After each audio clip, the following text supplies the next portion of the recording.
Tapi tadi satu lagi, Bet. Apa tuh? Ini juga kabar baik bahwa di rencana revisi Undang-Undang Ketenagakerjaan nanti Pak Charles Sonoris menginginkan yang namanya bikin undang-undang atau revisi undang-undang kan perlu kolektif kolegial kan, kesepakatan bersama gitu kan. Jadi perlu memperhatikan atau melibatkan semua stakeholder yang terkait. Contohnya asosiasi pengusaha, kemudian asosiasi Buruh. serikat pekerja. Waktu kemarin Hari Buruh kan Pak Dasko mengundang tuh asosiasi pekerja.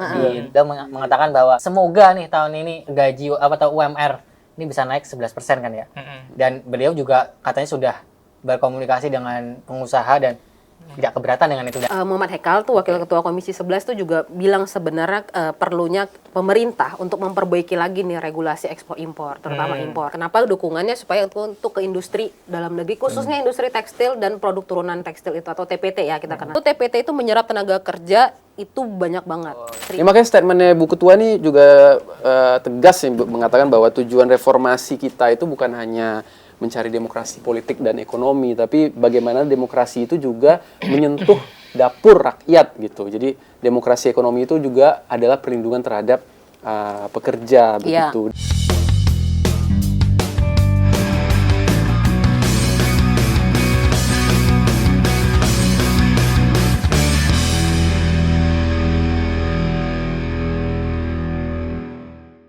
Pemirsa TVR Parlemen, tahu nggak sih kalau 3-4 juta angkatan kerja baru muncul di Indonesia. Namun pemerintah belum bisa menjawab bagaimana menampung mereka. Kira-kira kenapa? Kenapa, Pak? Kenapa kayak gitu? Iya karena langsung dilempar. Udah mertinya bener-bener nih, ya kan? Ini openingnya nih, openingnya nggak kenalan kayak biasa dulu. Saya ini dari udah kenal lah ya. Udah kenal ya, udah berapa episode Udah berapa kita episode ya. Karena kan personil belum ganti. Magang nih, host magang nih. Host magang nggak apa-apa, tapi udah keren. Tadi udah perhatiin, tapi ujung-ujungnya dilempar juga.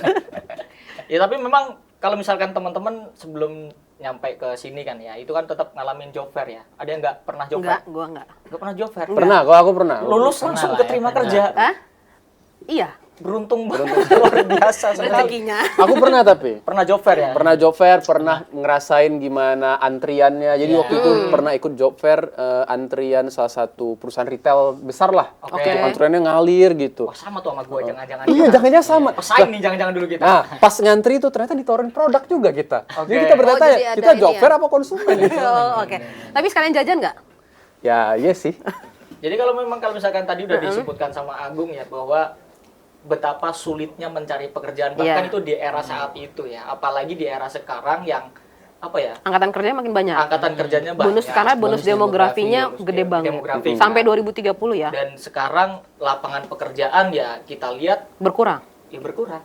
Berkurang. Di sisi lain yang lebih memprihatinkan kan ada banyak PHK massal. Nah, Gelombang PHK-nya. PHK itu memang jadi isu yang concern juga di DPR ya. Apalagi mungkin kita tahu awal tahun ini memang ekonomi nggak baik-baik aja.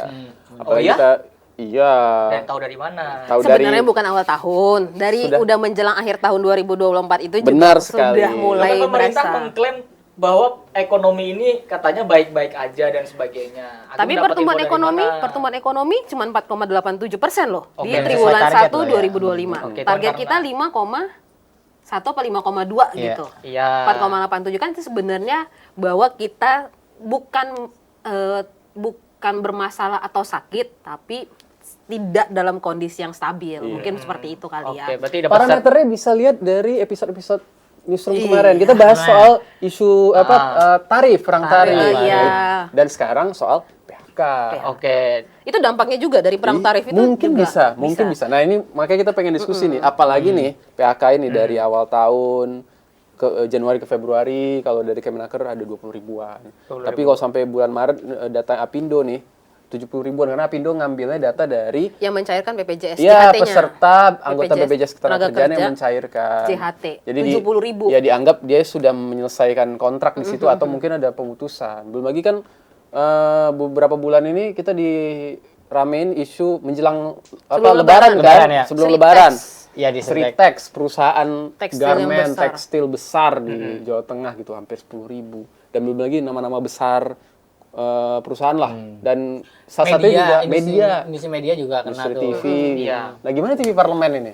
TV Parlemen alhamdulillah. Aman lah. Kita Alhamdulillah masih aman syuting kita. tuh berarti aman lah. Aman. Oh ya. Teduh banget ya jawabannya Iya. berdua ya. Amin lah. Makanya harus tonton kita ya dan subscribe Subscribe Iya, TV benar, Parlemen. TV Parlemen dan juga DPR RI. Dan DPR RI. Medsosnya.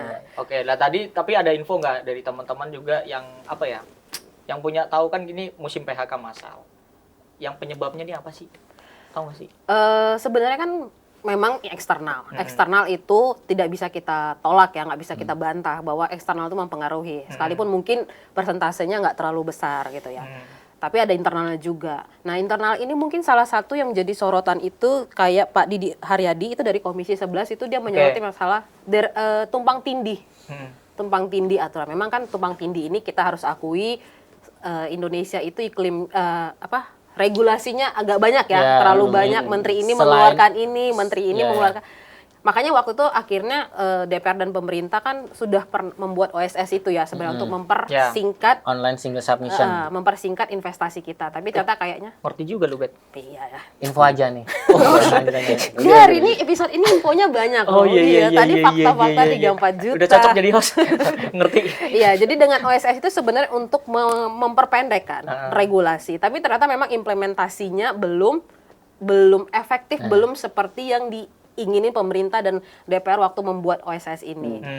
Masih banyak regulasi-regulasi. Jadi tumpang tindih regulasi itu sebenarnya yang mempengaruhi bahwa investor pun dengan situasi perekonomian global yang kurang stabil, kita di dalam negerinya juga kok ya masih ribet, rumit gitu kan. Jadi perlu ada Pak Didi bilang tuh perlu sebenarnya untuk diperbaiki lagi. Bahkan itu sebenarnya salah satunya dia di kawasan berikat dia bilang itu terpengaruh dari kawasan berikat. Kita tahu itu dibikin pemerintah sendiri kan sebenarnya untuk kayak semacam model, tapi dia bukan kawasan ekonomi, tapi dia memang beberapa perusahaan kan pabrik.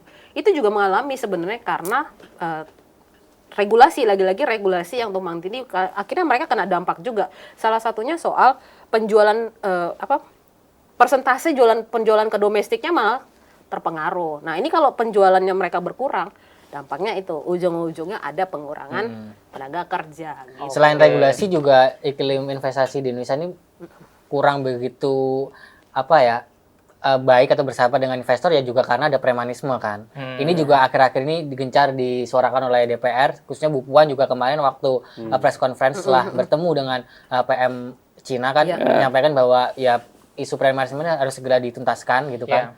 Komisi 2 juga akan menggodok kan undang-undang untuk menghapus premanisme karena investor nih takut gitu.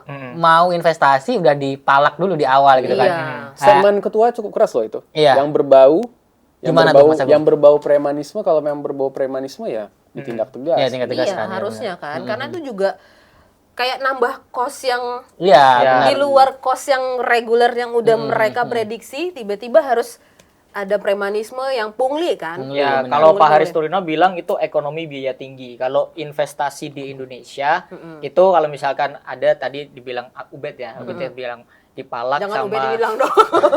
Kasihan dari ini. saya dipalak. dipalak dengan yang berseragam maupun yang tidak berseragam. Pak Haris Turino bilang seperti itu untuk makanya investasi di Indonesia itu dinilai ya kurang ramah lah terhadap itu akhir-akhir ini gitu. Apalagi kalau investor itu udahlah mereka padat modal, modalnya nggak cuma buat mesin tapi juga harus nyediain upah untuk tenaga kerja kan. Dan apalagi kan UMR kan ada kenaikan juga, itu kan juga salah satu cost gitu. Dan persaingan produk juga. Iya. Nah, impor itu kan mempengaruhi. Impor itu juga mempengaruhi, kayak kata Agung, persaingan produk itu sebenarnya bukan antar industri dalam negeri, tapi persaingannya dengan impor. Impor itu yang jatuhnya lebih murah, sementara kita industrinya dia bahan baku masih impor. Udah cost dulu. Produksinya ada costnya. Dia jual lebih mahal. Iya.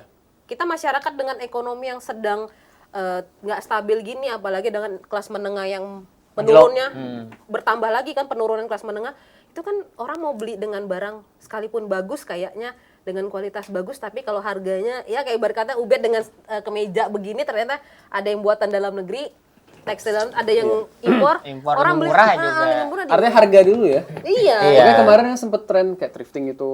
Terus Tapi juga- ada nggak anggota DPR yang fashion. memang menyoroti adanya peraturan yang apa gara-gara peraturan ini nih, terus jadi makanya impor banjir masuk Indonesia, ada nggak anggota DPR yang nyorotin itu?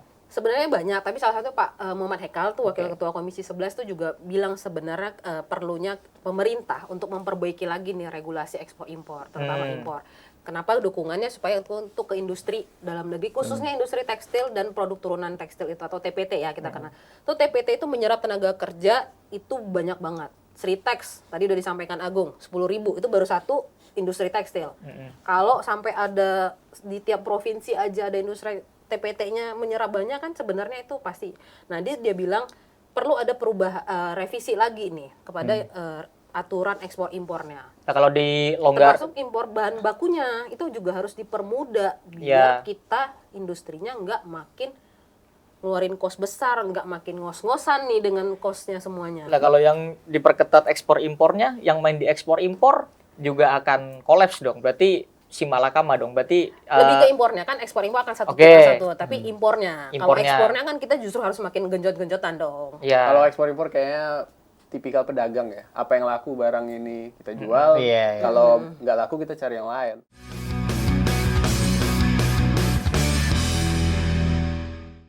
Tapi memang industri tekstil ini kan udah lama ya, berdarah-darahnya kondisinya begitu. Untuk menyelenggarakan pabrik itu memang nggak gampang, kayak pabrik kaos aja atau pabrik kain aja itu butuh berapa banyak tenaga kerja tuh.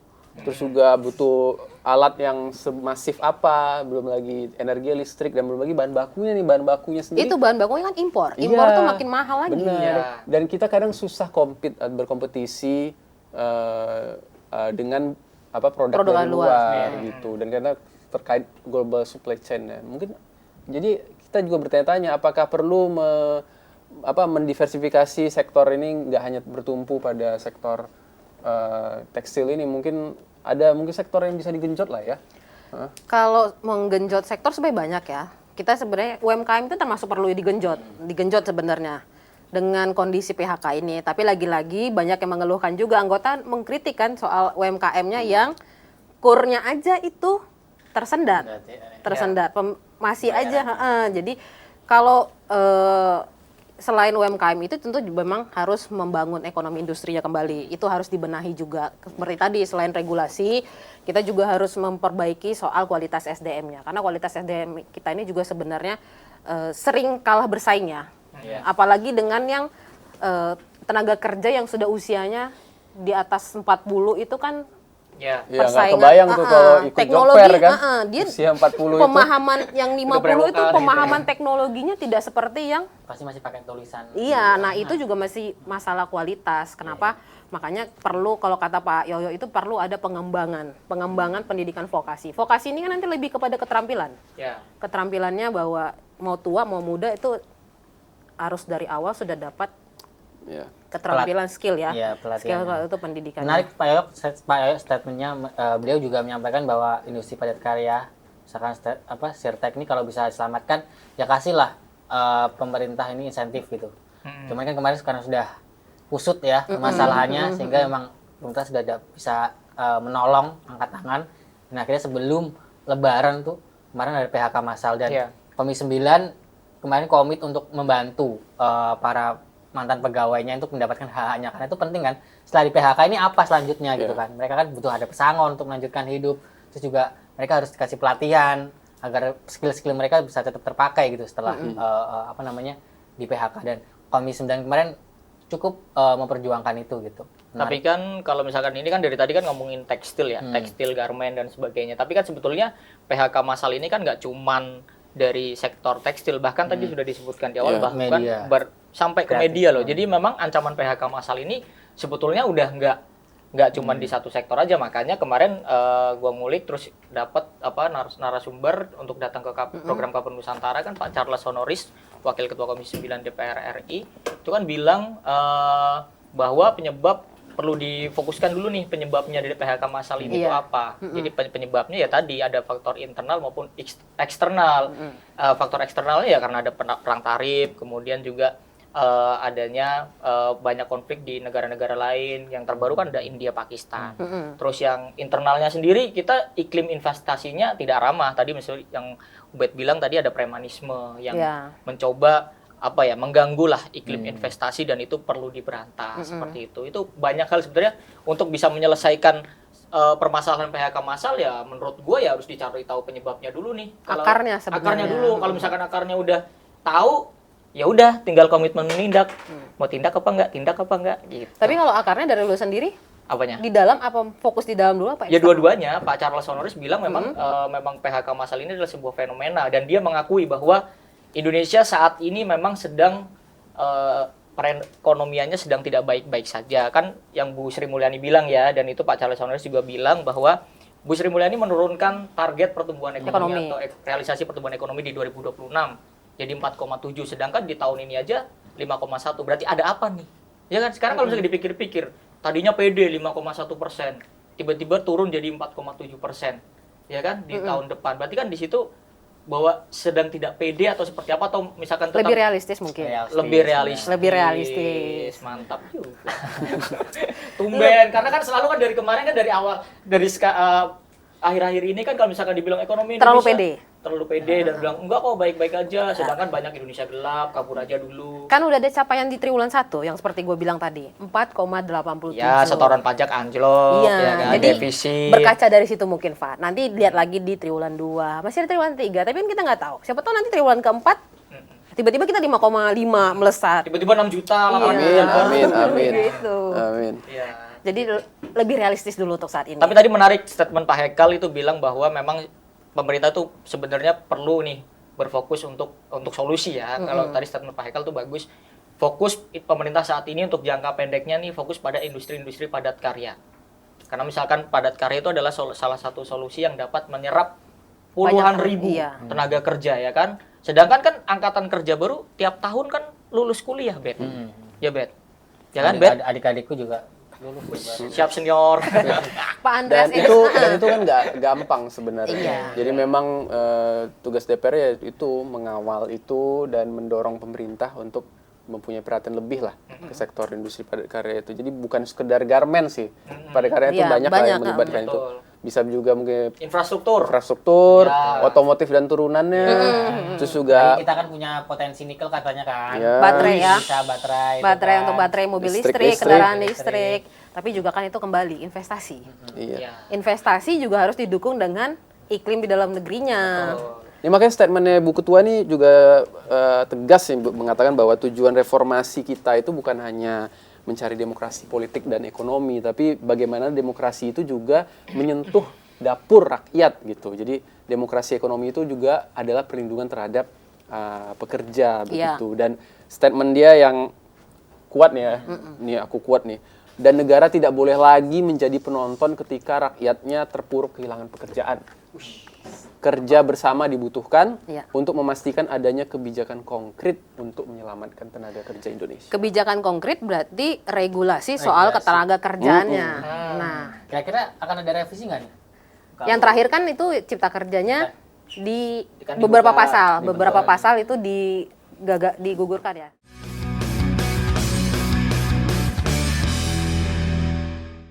Regulasi Undang-Undang Cipta Kerja ya kan, itu kan memang sudah dari sejak disahkan, itu kan memang sudah menuai beberapa memang pro dan kontra ya. Jadi ada yang menggugat lah ya. Ada yang akhirnya yang kemarin kalau nggak salah akhir tahun kemarin lah ya, sekitar akhiran tahun kemarin tuh ada yang menggugat. Kemudian akhirnya keputusannya bahwa di Undang-Undang Cipta Kerja tersebut untuk klaster ketenaga kerjaan itu dibatalkan oleh MK. Betul, oleh Mahkamah Konstitusi. Harus lengkap ngomongnya. Yang batalkannya siapa? Nanti masalahnya orang akan berpikir DPR lagi.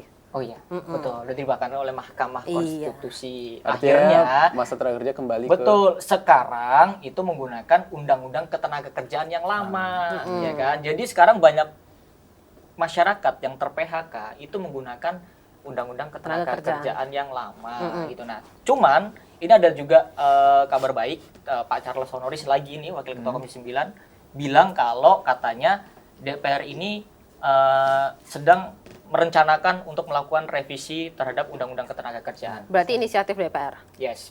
Padahal ya kan nggak tahu kalau itu. gitu. Biasanya kan inisiatif DPR atau pemerintah. Atau pemerintah. Tapi kalau ketenaga kerjaan mungkin DPR ingin memperbaiki, berarti DPR paham dengan situasi apa nih gitu. Iya, seharusnya seperti itu karena Tapi emang di poin apa mau direvisi? Misalnya, kok jadi kayak gua anggota aja. loh, Bapak kayaknya paham dengan Enggak regulasi. loh, maksudnya. Iya, gimana?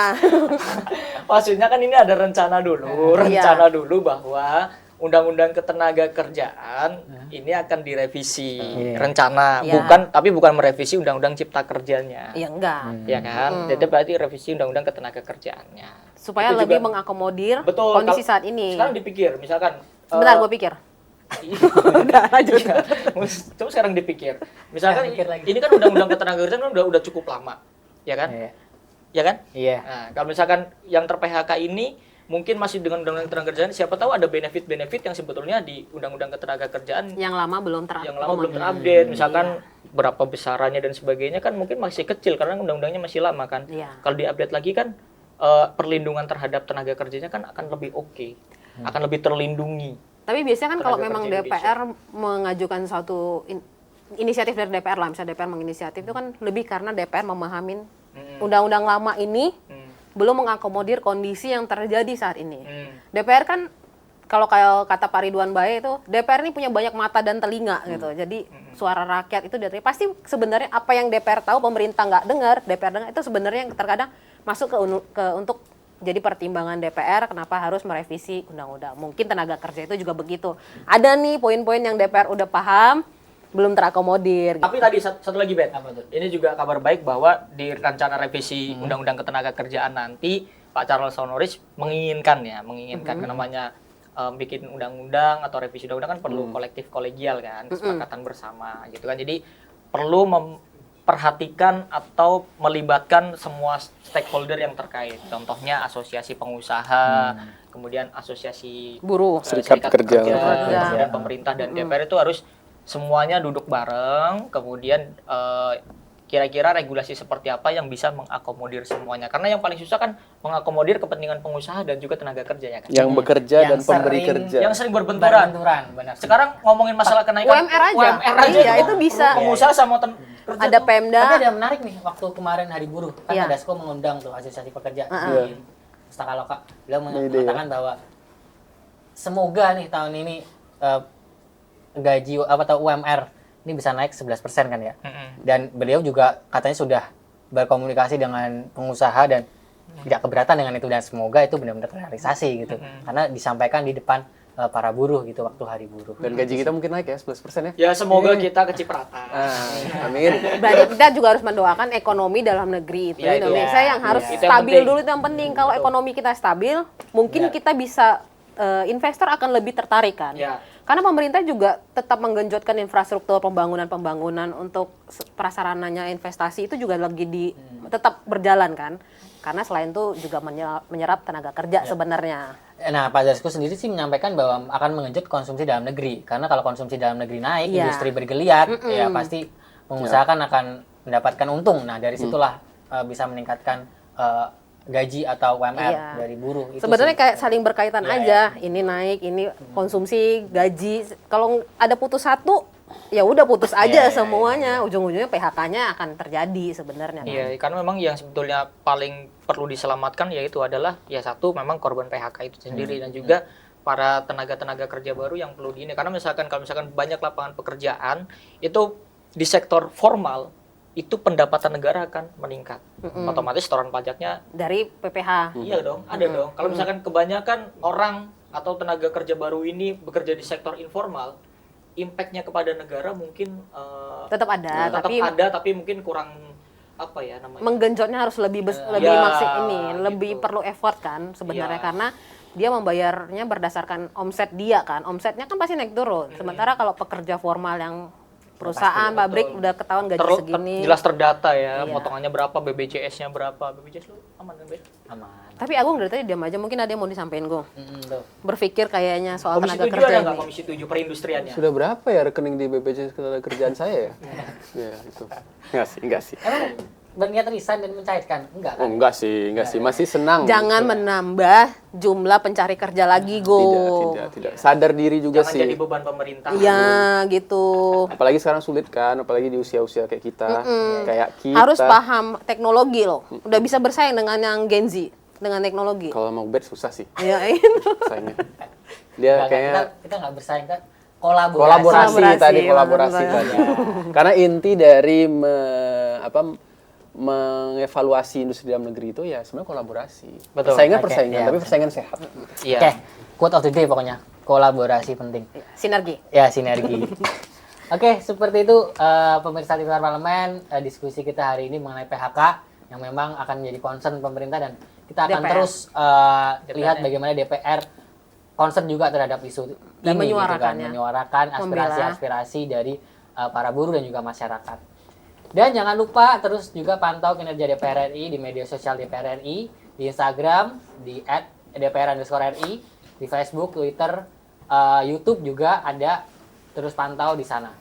Dan Juga ada dapat teman-teman Menyaksikan. Parlemen Newsroom dapat menyaksikan ya TVR Parlemen.dpr.go.id. Di TVR Parlemen ada karena Medsosnya. ada medsosnya juga di YouTube, Instagram, Instagram.